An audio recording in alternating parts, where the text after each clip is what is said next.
നാട്ടിലെങ്ങും Christmas ഒരുക്കങ്ങൾ നടക്കുകയാണ്. ഉണ്ണിയേശുവിന്റെ വരവിനായി എല്ലാവരും തന്നെ തങ്ങളുടെ വീടും പരിസരവും അലങ്കരിക്കുകയാണ്. അപ്പോഴാണ് കൊച്ചു ജോണിയും അവന്റെ പപ്പയും അമ്മയും അവന്റെ ചേച്ചി ജീനയും കൂടി പുൽക്കൂട് ഒരുക്കുവാനുള്ള സാധനങ്ങൾ വാങ്ങാനായി മാർക്കറ്റിലേക്ക് പോയത്. വഴിയോരങ്ങളിൽ കൂട്ടിയിട്ടിരിക്കുന്ന നക്ഷത്രങ്ങളും വർണ്ണ പേപ്പറുകളും ജിംഗിൾ ബെൽസിന്റെ ഈരടികളും ആസ്വദിച്ചുകൊണ്ട് നടന്നിരുന്ന ജോണിയുടെ ശ്രദ്ധ സാന്റാക്ലോസിന്റെ വേഷമണിഞ്ഞു നിൽക്കുന്ന ആൾക്കാരിലേക്ക് തിരിഞ്ഞു. അവൻ ചോദിച്ചു, ആരാണിവർ? അവന്റെ അമ്മ പറഞ്ഞു, ഇതാണ് സാന്താക്ലോസ് അപ്പൂപ്പൻ. അപ്പൂപ്പന്റെ കയ്യിലാണ് ഉണ്ണിയേശു സമ്മാനങ്ങൾ കൊടുത്തുവിടുന്നത്. സാന്റ അപ്പൂപ്പൻ ക്രിസ്മസ് ദിവസം ആരും കാണാതെ ക്രിസ്മസ് ട്രീയുടെ അടിയിൽ സമ്മാനങ്ങൾ കൊണ്ടുവന്ന് വെക്കും. എല്ലാവർക്കും കിട്ടുമോ സമ്മാനം? ജോണിക്കുട്ടന് സംശയമായി. എല്ലാവർക്കുമായുള്ള സമ്മാനം സാന്റയുടെ പുറകിലുള്ള സഞ്ചിയിലുണ്ടാവും, അമ്മ പറഞ്ഞു. അപ്പോൾ എനിക്ക് ആഗ്രഹിക്കുന്നതെല്ലാം കിട്ടുമോ? അവന് സംശയമായി. അമ്മ പറഞ്ഞു, മോന് വേണ്ടതെല്ലാം വെച്ച് സാന്റ അപ്പൂപ്പന് ഒരു കത്തെഴുതിയാൽ മതി. അതുമായി അപ്പൂപ്പൻ ക്രിസ്മസ് രാത്രിയിൽ വരും. അപ്പോൾ എത്രയും പെട്ടെന്ന് വീട്ടിലെത്താൻ അവന് തിടുക്കമായി. അവന്റെ ഈ വെപ്രാളം കണ്ടിട്ട് അവന്റെ ചേച്ചിക്ക് ചിരി വന്നു. അവൾ ജോണിക്കുട്ടനെ കളിയാക്കാൻ തുടങ്ങി. ഇത് കണ്ടപ്പോൾ ജോണിക്കുട്ടന് ദേഷ്യം വന്നു. അവൻ മനസ്സിൽ പറഞ്ഞു, വിദേശത്ത് പോയി പഠിക്കാൻ അവസരം കിട്ടിയിട്ടും ഇവിടെ നിൽക്കുന്നത് എന്തിനാ? പോയിരുന്നെങ്കിൽ എനിക്ക് അമ്മയുടെയും പപ്പയുടെയും കൂടെ എല്ലായിടത്തും പോകാമായിരുന്നു. എനിക്ക് വേണ്ടതെല്ലാം അവരെ കൊണ്ട് വാങ്ങിപ്പിക്കാമായിരുന്നു. അവൻ ദേഷ്യത്തോടെ ചേച്ചിയെ നോക്കി. എത്രയും പെട്ടെന്ന് വീട്ടിലെത്തിയിരുന്നെങ്കിൽ അവൻ വിചാരിച്ചു. ഷോപ്പിംഗ് എല്ലാം കഴിഞ്ഞ് വീടിന്റെ ഗേറ്റ് എത്തിയപ്പോഴേക്കും ജോണിക്കുട്ടൻ വീട്ടിലേക്ക് ഓടി. പെട്ടെന്ന് തന്നെ ഒരു പേപ്പറും പെൻസിലും എടുത്ത് സാന്റ അപ്പൂപ്പന് കത്തെഴുതാൻ തുടങ്ങി. പ്രിയപ്പെട്ട സാന്റ അപ്പൂപ്പ, ഞാൻ ജോണി.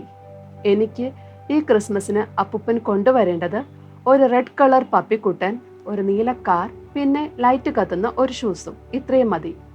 പിന്നെ എനിക്കൊരു ചേച്ചിയുണ്ട്. എപ്പോഴും സ്കൂളിൽ പോകുമ്പോൾ ലേറ്റ് ആകുന്നതിന് എന്നെ വഴക്കു പറയും. എന്നെ എപ്പോഴും കളിയാക്കും. അതുകൊണ്ട് ചേച്ചിക്ക് ഒരു സമ്മാനം കൊടുക്കണ്ട കേട്ടോ എന്ന് സ്നേഹത്തോടെ ജോണിക്കുട്ടൻ. കത്തെഴുതി വെച്ചതിന് ശേഷം ജോണിക്കുട്ടൻ സാന്റ അപ്പൂപ്പന്റെ വരവിനായി കാത്തിരുന്നു. എല്ലാ ദിവസവും എഴുന്നേൽക്കുമ്പോൾ തന്നെ ക്രിസ്മസ് ട്രീയുടെ അടുത്തേക്ക് ഓടും, സാന്റയുടെ സമ്മാനത്തിനായി. ആരെങ്കിലും വന്ന് കോളിംഗ് ബെൽ അടിക്കുമ്പോഴും ആദ്യം ഓടിയെത്തുന്നത് ജോണിക്കുട്ടനായിരുന്നു. അങ്ങനെ ഒരു ദിവസം ഉറങ്ങിക്കിടക്കുന്ന ജോണിക്കുട്ടനെ വിളിച്ചുണർത്തി പപ്പ വിഷ് ചെയ്തു, ഹാപ്പി ക്രിസ്മസ്. ജോണിക്കുട്ടനും ഉറക്കത്തിൽ നിന്ന് എഴുന്നേറ്റ് പപ്പയെ കെട്ടിപ്പിടിച്ച് വിഷ് ചെയ്തു, ഹാപ്പി ക്രിസ്മസ് പപ്പ. ഉടനെ അമ്മയും അടുത്തെത്തി ജോണിക്കുട്ടനെ കെട്ടിപ്പിടിച്ചു ഹാപ്പി ക്രിസ്മസ് പറഞ്ഞു. അവനും സന്തോഷത്തോടെ അവർ രണ്ടുപേരെയും ചേർത്ത് കെട്ടിപ്പിടിച്ചു. പെട്ടെന്നാണ് സാന്റയുടെ സമ്മാനത്തെക്കുറിച്ച് ഓർമ്മ വന്നത്. അവൻ നേരെ ക്രിസ്മസ് ട്രീയുടെ അടുത്തേക്ക് ഓടി. അപ്പോഴതാ വലിയൊരു പൊതി. അവൻ ഓടിച്ചെന്ന് അതെടുത്തു പപ്പയും അമ്മയും നോക്കി. അവർ സന്തോഷത്തോടെ പുഞ്ചിരിച്ചു. അവൻ അതഴിച്ച് നോക്കിയപ്പോൾ അവന്റെ കണ്ണുകൾ വിടർന്നു. അവൻ സാന്റയുടെ കത്തിൽ എഴുതിയിരുന്ന റെഡ് കളർ പപ്പിക്കുട്ടനും പിന്നെ നീല കാറും ലൈറ്റ് കത്തുന്ന ഷൂസും. അവൻ സന്തോഷത്തോടെ ഷൂസ് എടുത്ത് കാലിലിട്ടതിന് ശേഷം ഒന്ന് നടന്നു നോക്കി. അവൻ വളരെ സന്തോഷത്തോടെ പൊതിയിൽ നോക്കി. അതിൽ ഒരു കത്ത് കൂടി കണ്ടു. അവൻ പെട്ടെന്ന് കത്ത് തുറന്ന് വായിച്ചു. അതിൽ ഇപ്രകാരം എഴുതിയിരുന്നു, പ്രിയപ്പെട്ട സാന്റ, എൻ്റെ പേര് ജീന. എനിക്ക് ഒരനിയനുണ്ട്, ജോണി. അവനെ എനിക്ക് ഒരുപാട് ഇഷ്ടമാണ്. അവൻ്റെ കുറുമ്പുകൾ ഞാൻ ആസ്വദിക്കാറുണ്ട്. ദേഷ്യം വരുമ്പോൾ അവൻ്റെ മുഖം വളരെ മനോഹരമാണ്.